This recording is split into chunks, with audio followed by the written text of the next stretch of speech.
Brian Powell of Iron Far here with Ludovic Pommeret after his win at the 2025 Hardrock 100. How are you, Ludo? Not so bad. Feel good now. Yeah, the ice cream helped. Yeah, ice cream. Zach ice cream helped a lot. So, you won yesterday. You had a good race for yourself. The first half, it looked almost like I was watching a replay of last year. Did the first half feel similarly good? Yeah, I was good at the beginning of the race. I was not so bad at the end, but the beginning of the race, this direction is quite fast because you have, let's say, the easy part at the beginning. Thank you, easy. No, you still have Andes that is not that easy, but you have the most runnable part at the beginning of the race, and then you have this last 4 big uphill, or at least 3 from Telluride, but I count also the one from Ure. Yeah, that is a big one. We'll get there. But the first half, you felt pretty good. Yeah, I was feeling pretty good. I was just having a pace, not easy, but feel comfortable pace uphill. Was pushing a bit more downhill, and that was feeling good. Some of the folks who were racing at the front said that leaving Pole Creek and heading down to Sherman, you maybe tried to make a move or accelerate on the descent. Pretty maybe aggressive. Yeah, but that's the trend that I wanted to give for me on this race, to have a normal or easy pace at the uphill and to push a bit more on downhill. I knew that my legs would support at least several downhill. At the end it was a bit more difficult, but and everything was good, except really for me the beginning of the race with the smoke, I was not feeling that good, and I was thinking to withdraw, to drop the race, really? Because for your health, or you just didn't, even in the moment you didn't feel good? Yeah, because I knew that in Ure it was really smoky in the morning, and it will get worse. So, but finally the winds turn and get the job. So it removed the smoke, so it was good to continue. Yeah. So for much of the first half and even past that, you were on course record pace, or a little bit on it, or a bit ahead. Were you thinking of that, or are you just running your own? I was not checking. I knew in Ure because I arrived around the course record, but then I just focused on my pace, and even I was more playing the race than the course record, but I still have in the mind, and my pacers too, because when Vincent took the pacing after gym. He was pushing because we were just a bit late, or close, but still a bit late. So he was pushing a lot. I tried to push more on the uphill, but then it was also worse in downhill. So, and then at the end, I knew that it was over for the course record. So just finished the race. Let's say. More comfortable zone, and not like last year. I didn't want to finish like last year, and we just were scared during one moment, because when we were crossing the river, there's just a small uphill after, and we have seen 2 lights just behind. So I didn't know it's not possible, not the runners that are coming now, and so we were just pushing until. Vincent was checking the split, and he said, "No, it's not trainers." It's not runners. Well, we're going to back up a little bit, because coming out of Ure to Kroger's, you had multiple problems. Things went wrong. Yeah. So what happened in the tunnel coming out of Ure? Yeah, just before the tunnel, Jim told me, remove your cap for the tunnel, and just a few minutes after, I did not remove my cap, and boom, just before entering the tunnel, I just hit the rock, and going out the tunnel, I was feeling the blood on my face, and I was feeling good, and Jim just had a look, and say it seems not too bad, so just put the cap, cover that, and a little later, when we crossed the river, Jim removed his shirt and just clean a bit my face, and just that if we arrive at the aid station full of blood, they would not stop me. To be fair, Jim also said, so if a competitor comes next to you, but if you're all bloody and the other competitors know that, oh, maybe he's injured or hurt? Oh, yeah. It was more that they don't stop you at the station, and because you feel not bad. Not And you had good. no concussion or? No, it was okay. I was feeling good, but just feeling the blood and the face. But it was okay. And then what happened? It was under the hat and all that. And what happened on the final climb up to Kroger's?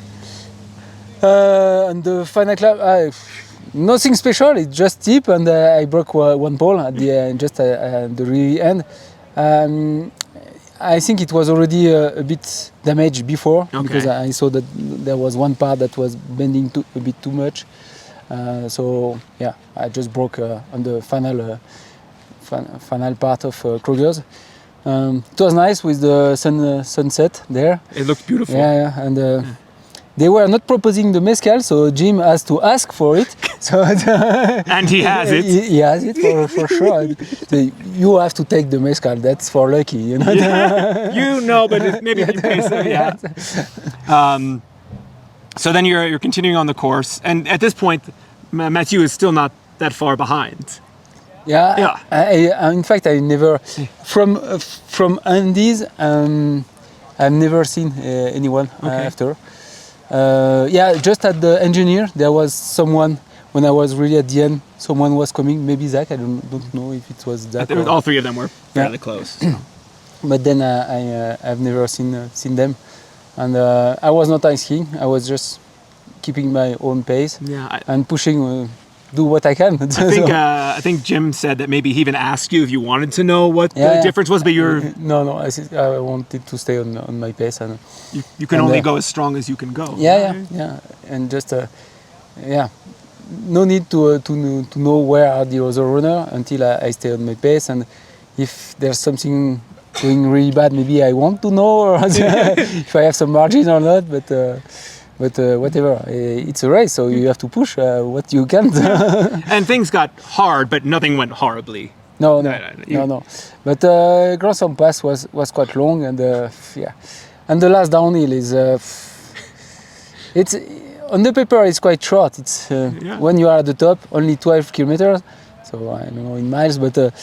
And you say, okay, maybe it could be 1 hour, but no, it's not 1 hour because it's a single track. You don't see, there's a lot of grass, there's a lot of rocks, so it's not too fast. And that's the last one also. Mm-hmm. So you are still always afraid to make a mistake and fall down. So. Yeah. And the course could be over in the last downhill. And was it nice to arrive at the last 4 kilometers on the nicer trail, the Rainbow Trail? Yeah. Was it nice to not have to push 100%? Last year you did. Except we did because we have seen these 2 lights. And, so just end of the last uphill and maybe the first 500 meters we push because we have seen this light, and then Vincent check on his phone, and then we relax and enjoy the rest. Last year I did not enjoy so much the end of the race because I was pushing too hard. This time we were speaking and walking all the way to the shrine. So you got to walk the last climb. So obviously you were running really well. You were on course record pace. When you start to fall off that, or when you are going slower on those last 3 climbs, how do you keep your mind in a positive place? How do you stay happy? Or okay. Even if I miss the record, it's still a win in this race, so I was happy for that. And there was also a good runner, even better than me on the paper, and that are behind. So you can only be happy for that. Of course. So I want to know your competitors, Mathieu, Germain. They are all talking about how strong you are descending, like incredible. And do you have any advice or tips for people to be better? I could not say all my secrets. No, but I knew that my legs were ready for downhill. I don't know how many downhills, but at least few of them. I tried to push and make the difference. It's also a way to manage the race. And when the other racers say that they take several minutes in a downhill, maybe they will push more the next one, but maybe it's not good for them. Maybe it's one of my strengths to have this downhill.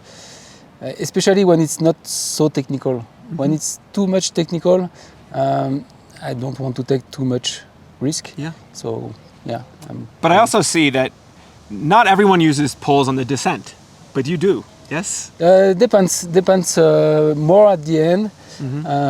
Yeah, it depends. On the technical part, I like to use them. When it's fast, of course, I'm not using. But yeah, I use them. I know. Yeah, there's not so much runner. I think German is using a bit also downhill. So yeah, it depends. Yeah. Do you plan to run any more long events this year? Long events, yes. I have a bib for UTMB and Grand Raid de La Réunion. Yeah. So Grand de La Réunion for sure and UTMB still. Yeah, I still don't know. Yeah, maybe not both. Well, congratulations on your second Thanks, win here. Brian. And do you think we might see you back here next year? It could be. It's possible. I have a bib, you know. And you did joke But at the finish. Now I am a true hard rocker. You are a true hard rocker, but I heard you want Dale to add a third direction. Yes. Yes, if you can find one. It's Oh, bravo.